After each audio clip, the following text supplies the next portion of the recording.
comment is from Sample Thief, and he says, "Really dope, man, would love to see a vid on how you go about sampling and processing drums.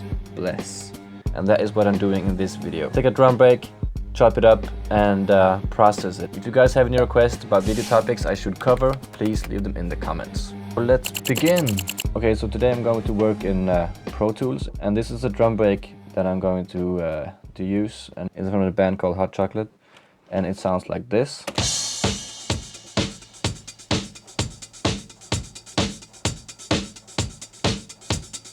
And I'm just gonna choose it and use. And strip silence is a feature that removes all of the kind of the silent parts of a audio clip, and you can adjust how sensitive it should be. I'm gonna leave it at 30, and then I'm gonna click strip, and now I have isolated sound. I'm just gonna go through and find sounds that I'm gonna keep. I think I'm gonna use that one. There's a little bit of a hat on top of that, but I'm gonna try and remove that later. Okay, so now I've been through pretty much all of the sounds that I have chopped up, and I have chosen a few here that I'm going to process. This kick here, hi-hat, snare, I guess it is a snare. Kind of needs some salvaging right there, but let's see what I can do. So I did some editing to the snare sound and added a fade out, so it doesn't have that kind of tail to it. Sounds a little cleaner now. This one sounds good already, I think. I kind of like this one better. So I'm just gonna delete this one. You can obviously use whatever DAW or tools you like, but I like to do this in Pro Tools because Pro Tools is what I'm most comfortable with, even though I'd never use it on the channel. I'm gonna use Izotope Neutron Elements because it's easy to use and it has all of the kind of plugins in one plugin, you know what I mean? I'm going to use a preset, Vinyl Kick Modernizer preset, that I can use as a starting point. It's kind of different now. Definitely brings up the volume a little bit, but I'm not gonna raise this one. I'm actually going to low pass. And as I go along, I always kind of bypass the plugin to A/B without processing and how it is sound with the processing. This is the new sound. The old sound still has that kind of hi-hat thing on top of there, something like that. I like to boost around 250 Hertz on kicks. Sometimes that sounds nice for kick sounds. Sometimes it does not sound nice. So yeah, let's move on to the hi-hat.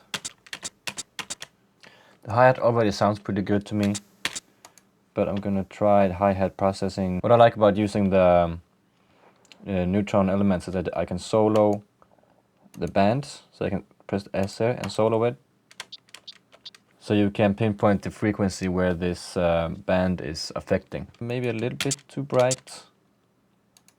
I might just remove the EQ and just kind of go with the compression. For me, that's mostly to get kind of the loudness a little bit up, because on the vinyl record it's obviously being mixed to fit in with everything else. So it's kind of bringing back the volume a little bit. And the snare.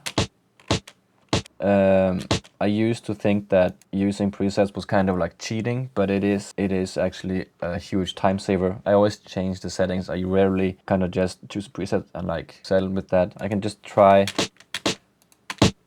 a different setting and choose one that I like. Kind of like the Get Cracking preset. Gonna play a little bit with the transient shaper.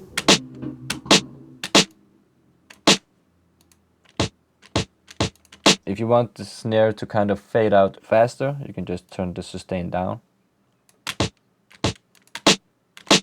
I usually remove the exciter because it is kind of saturation on top of saturation when it is from a vinyl record. I'm gonna add my own saturation in the beatmaking process anyway, if I need that. Pretty happy with that. definitely a lot better than what it was. So what I'm gonna do now is that I'm gonna commit these sounds, and which kind of renders a new audio file with the effects on them. So now I have a new one here, and I'm gonna do that with the other sounds as well. These are all the new sounds. And I'm going over to my clips list, export clips as files. And now those drums are in here, in the folder. So what I'm going to do now is to test out those sounds on the machine. So I realized that the kick has a little bit too much high end to fit with this sample. So I'm going to EQ away some of the high end and add a little bit more bass to it.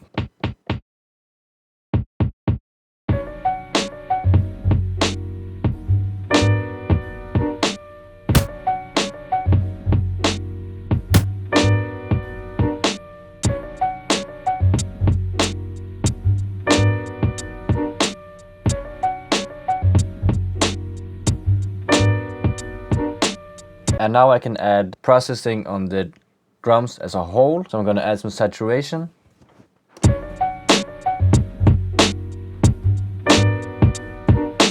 I'm going to add some compression.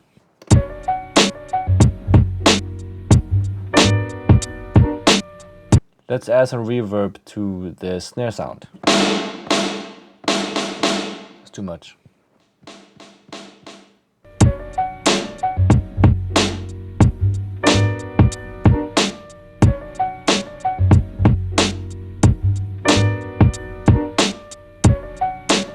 So that's how I process individual sounds and how I might go about it when I make a beat. The next video you should watch is about a sample sequencing technique that everybody should try.